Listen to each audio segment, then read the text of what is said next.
Good morning, Reelers! Sa video po natin ngayon ay tuturuan ko po kayo kung paano mag-pin ng post ng inyong mga video. Ang pag-pin po ng ating mga post or ng ating mga videos ay nakakatulong po ito para po dumami ang views ng ating mga video at dumami din ang ating mga followers.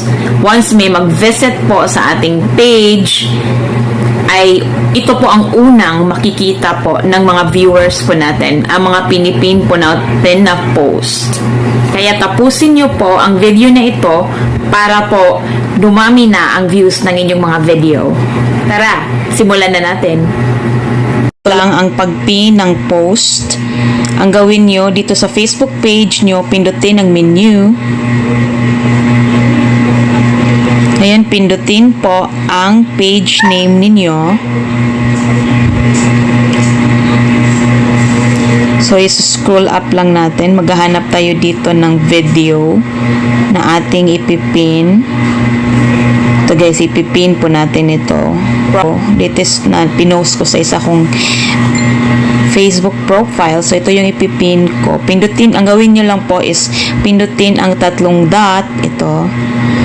And then, pindutin ang pin post. So, ayan, nasa featured na siya, guys. Siya ang pinakauna dito sa featured na.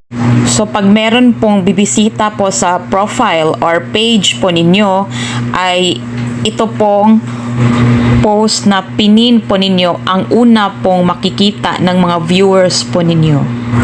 A minimum of 6 posts lang ang pwede po ninyong mapin dito sa featured. So, ganito lang ang gawin nyo guys. Kung meron kayong gustong ipin na post or video, i-featured nyo lang para madagdagan or dumami ang views ng inyong mga video. Ito ang isa sa mga technique na ginagawa ng ibang mga digital creator para dumami ang views ng kanilang mga video. Kung nakatulong po sa inyo ang video na ito, follow and share!